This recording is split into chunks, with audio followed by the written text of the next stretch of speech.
Hey everyone, happy Saturday. Welcome to a short episode of Day in the Life of Vintage Classic Specialist. So, you guys who watch the channel regularly know that most Saturdays I come in for like half a day or so. I think I was here for pretty much exactly 4 hours today and managed to get a few things done.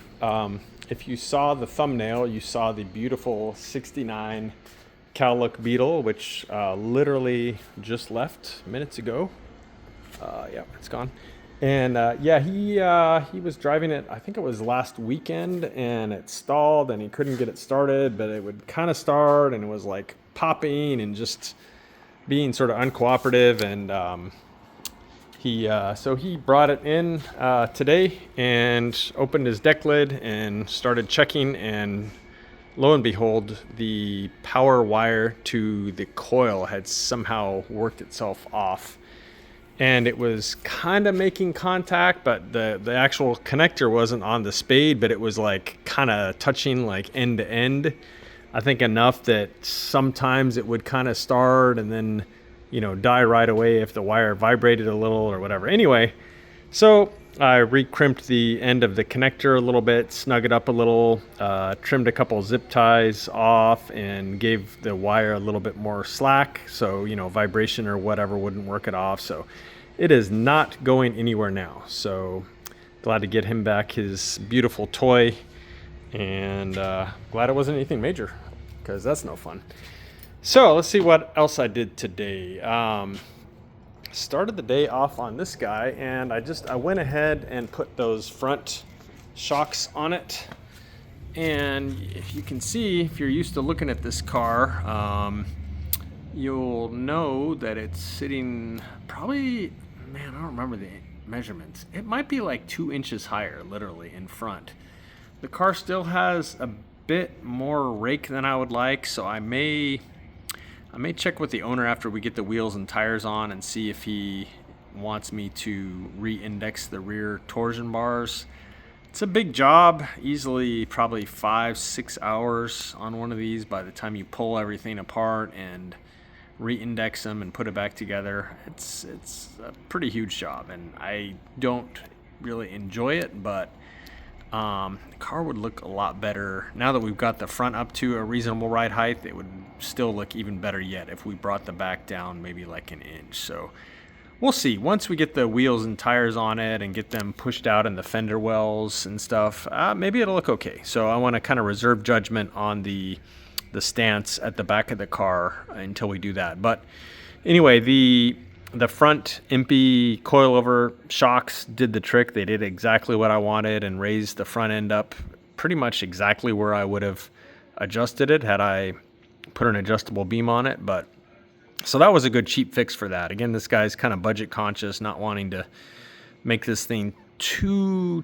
much of a money pit. So hey, I can respect that. So threw some of those coilover shocks on, lifted the front up. The front suspension may be a little harsher now because there's sort of an extra set of springs in there, so to speak. But anyway, I think those shocks are, I don't know, $100-$150 for the pair. So much cheaper than putting in a new adjustable beam, both in terms of the cost of parts and my labor. Because again, swapping a beam out is, realistically, it's like a day plus to do it.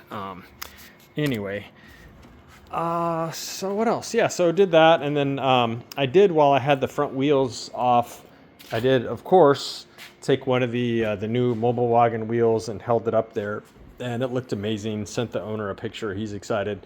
The other thing about those wheels is, and this is why I'm waiting to get the spacers until I get the new wheels and tires fitted, is the new wheels actually, due to the offset of them, which is different than these, they're going to bring the wheels out about 3/4 of an inch. So even just with those wheels, it's going to look better because they're not going to be tucked in quite as much. But still, for sure, we're going to need spacers, maybe like 1.5 inches on the back, and maybe about the same in the front, probably 1.5 inches, 2 inches. But again, I want to get the wheels on with their final tires and everything like that, and then see where things are sitting, and then try and do some mock-ups of some sort with different widths of spacers that are available, and see where we land on that. But anyway, just getting the front end of the car up, huge improvement. Wheel sits nicely, tire sits nicely now in the arch, unlike before. I mean, it was, geez, the top of the fender was way down on the tire. It just didn't look right. And since we're going to bring the tires out, it probably would have been a problem for turning too, with it tucked up in there that much. But so took care of that.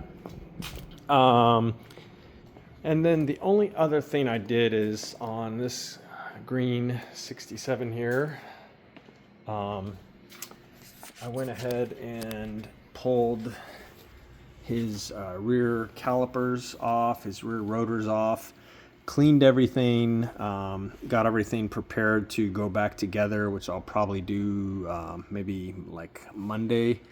If you saw the show the other day, you know that this caliper on this side was like almost metal on metal with the rotor, which was very puzzling to me, because he did have spacers in there and stuff, which you know is how you kind of set these up. But I've never seen one sit that close before. So, but and I didn't see anything weird. I was thinking maybe he had somehow like an extra spacer inside here that was pushing the rotor out more, but I didn't see anything like that. So this is a bit of mystery to me. If I put it back together and it's still like that, then I can just simply add some more washers, more spacers in here to move the caliper, so it's more or less, so the fixed part of the caliper, that is more or less like centered on the rotor. So one way or the other, I will vastly improve it. But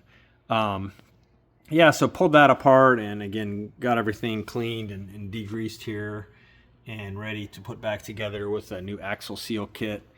Probably clean up these axles a bit here with some solvent before I put it back together, because they're kind of a greasy mess.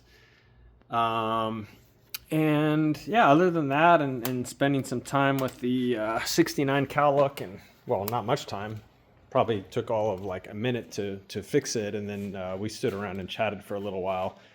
But yeah, that's it for today, guys. So like I said, short episode here on a Saturday. So I hope everyone enjoys the rest of your weekend, and we'll see you again Monday.